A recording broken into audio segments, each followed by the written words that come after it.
আমার নবীকে, আমার প্রাণের নবীর জবান মোবারকের বাণীকে সাহাবায়ে কেরাম কেমন ভাবে বন্ধু ভালোবাসতেন, কেমন ভাবে মূল্যায়ন করতেন, কেমন ভাবে তিনি ইজ্জত করতেন বন্ধু। খেয়াল করেন, খেয়াল করেন। হযরতে ওমর রাদিয়াল্লাহু তাআলা আনহু তে আবার বোট খায়।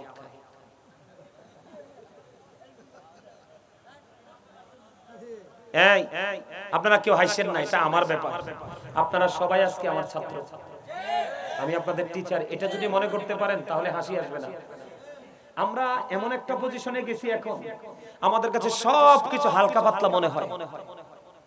নিজে হালকা পাতলা ভাবতে ভাবতে দেখবেন একদিন মানুষ নিজেই হালকা হয়ে যায়। এটা তো তার তাকওয়ার খেলা।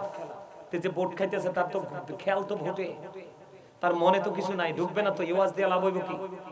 আমার সামনে 5 জন থাকলে সারবো, বেশি লাগবে না। এই 5 জন যদি আজকে হেদায়েত নিয়ে যায়, আজকের মাহফিল সাকসেস। নবীজির যে বাণী, নবীজির যে ওয়ার্ডারের প্রতি সাহাবায়ে কেরামের প্রেম কেমন ছিল খেয়াল করেন। হযরত ওমর রাদিয়াল্লাহু তাআলা আনহু বন্ধু, তিনি মনে মনে চিন্তা করলো, তিনি মনে মনে চিন্তা করলো, আমার জীবনে কোনোদিন আবু বকরকে কোনো আমল দিয়ে আমি হারাইতে পারি নাই। যুবক, শাসন খোলার যুবক, তোমরা প্রেম শিখো, নবীকে কেমন করে ভালোবাসেছেন সাহাবীরা তোমরা শোনো। ওমর এমন একজন সাহাবী ছিল যার জীবনে আমল হিসাব করলে আকাশের তারার চাইতেও বেশি হবে। কি হবে? হিসাব করলে আকাশের তারার চাইতেও বন্ধু বেশি হবে রে। হযরত ওমর এত আমল থাকার পরেও বন্ধু তিনি মনে মনে চিন্তা করলেন, আমার জীবনে এমন কোন সময় নাই, এমন কোন ক্ষণ নাই যেই ক্ষণে আমি রে হযরতে আবু বকরকে আমি অতিক্রম করতে পেরেছি। পারিনি। কেমন করে আমি পারবো হযরতে আবু বকরকে অতিক্রম করতে? আমার অগ্রগতি কেমন করে আবু বকরকে ওভারটেক করে বাড়াতে পারবো? এমন চিন্তা করে বন্ধু হযরতে ওমর চিন্তা করলেন, ঠিক আল্লাহ রাসূল বলেছে হাদিস শরীফের মধ্যে, আমার নবীজি তাবুক যুদ্ধের পড়বে, নবীজি বললেন তোমাদের কাছে যা আছে তোমরা কি করো? দান করো। কি করো? তোমরা দান করো। খেয়াল করেন সাহাবায়ে কেরামের প্রেম, তোমাদের কাছে কি আছে তোমরা দান করো। হযরত ওমর এবার মনে মনে চিন্তা করলেন, আমার কাছে তখন সম্পদ আছে। কি আছে? আমার কাছে তখন সম্পদ আছে রে, আমি দান করব, হয়তো এই দানের দ্বারা আমি আবু বকরকে হারাতে পারবো। জোরে জোরে করুন সুবহানাল্লাহ। প্রেম দেখেন সাহাবীদের প্রেম। হযরত ওমর ইসলামের দ্বিতীয় খলিফা এবং এই পৃথিবীর নবীজির বন্ধু শ্রেষ্ঠ দুইজন উজির, একজন হলো আবু বকর, আরেকজন হলো হযরত ওমর। আর আসমানের জগতে আমার নবীর প্রিয় উজির হলো দুইটা ফেরেশতা, একজন হলো জিবরাইল, আরেকজন হলো মিকাইল। জোরে জোরে করুন সুবহানাল্লাহ। এমন মর্যাদা, এমন পাওয়ার থাকার পরেও বন্ধু হযরত ওমর তিনি মনে মনে চিন্তা করেন, আমার কাছে তো দৌলত আছে, আমি দান করে দিব। আজকে হয়তোবা দানের মাধ্যমে আমি আবু বকরকে হারাতে পারবো। ওমর চিন্তা করে বন্ধু ওই দানের জন্য প্রস্তুতি নিলেন। ওনার যে দৌলত সম্পদ আছে নবীজির কাছে নিয়ে আসলেন। নবীজির কাছে এনে আসার পরে আমার আপনার প্রাণের নবী প্রশ্ন করলেন, ওমর তুমি তোমার ফ্যামিলির জন্য কি রেখেছো? এবার ওমর একটা ডাক দিয়ে বললেন, ইয়া রাসূলুল্লাহ, ইয়া হাবিবাল্লাহ, নবী গো, ও প্রাণের নবী, আমি আমার ফ্যামিলির জন্য অর্ধেক রেখে এসেছি, আর আপনার জন্য অর্ধেক নিয়ে এসেছি। এবার ডেকে ডেকে বললেন আবু বকর। আবু বকর যখন কাছে আসলো, ইয়া রাসূলুল্লাহ, ইয়া হাবিবাল্লাহ, নবী গো, ও নবী, ওই আবু বকর তুমি কি করেছো? ইয়া রাসূলুল্লাহ, ইয়া হাবিবাল্লাহ, নবী গো, আমার কাছে যা ছিল আমি সব দিয়ে এসেছি। আওয়াজ তোলে বলেন না সুবহানাল্লাহ। ওমরের টার্গেট হলো কি? আবু বকরকে হারাবে। ওমর নিয়ে আসলেন অর্ধেক। আর আবু বকর তুমি ওর পুরোটা নিয়ে এসেছো। ইয়া রাসূলুল্লাহ, নবী গো, হ্যাঁ। নবী আমার যা ছিল আমি সব নিয়ে এসেছি, তুমি তোমার ফ্যামিলির জন্য কি রেখে এসেছো?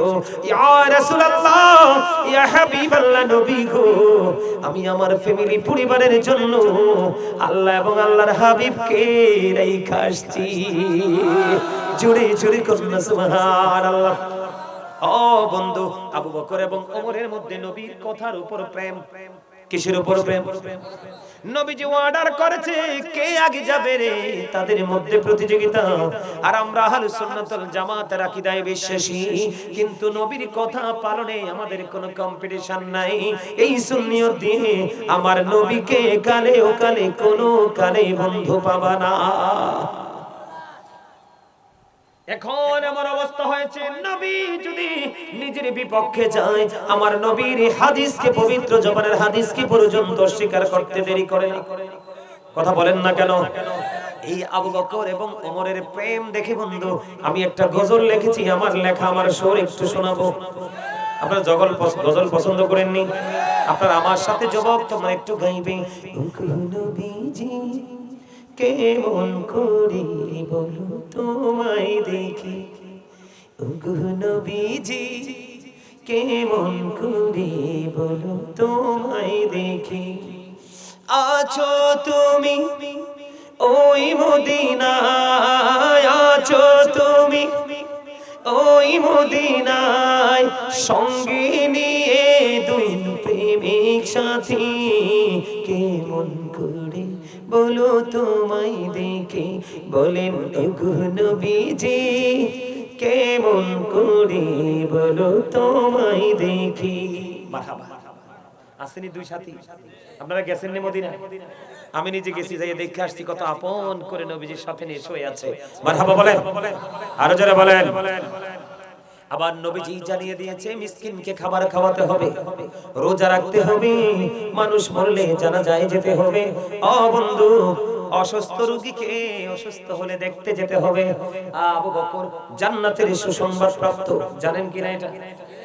দুনিয়া থেকে তিনি জান্নাতের খবর পেয়েছেন। এটা পাওয়ার পরেও আমার নবীর কথার প্রতি তাদের কত সম্মান, কত মর্যাদা। বন্ধু, আল্লাহর হাবিব সরকারে মদিনা হযরতে বুঝতে সাহাবায়ে কেরামদেরকে একদিন প্রশ্ন করলেন, হাদিস শরীফের মধ্যে এসেছে, তোমাদের মধ্যে কে আছো রোজা রেখেছো? আবু বকর হাত তুললেন, ইয়া রাসূলুল্লাহ আমি। তোমাদের মধ্যে কে আছো রে আজকে জানাজায় অংশগ্রহণ করেছো? আবু বকর হাত তুললেন, ইয়া রাসূলুল্লাহ আমি। এবার আমার নবীজি বললেন, তোমাদের মধ্যে কে আছো আজকে রোজা রেখেছো? এবার হাত তুললেন হযরতে আবু বকর, বললেন আমি।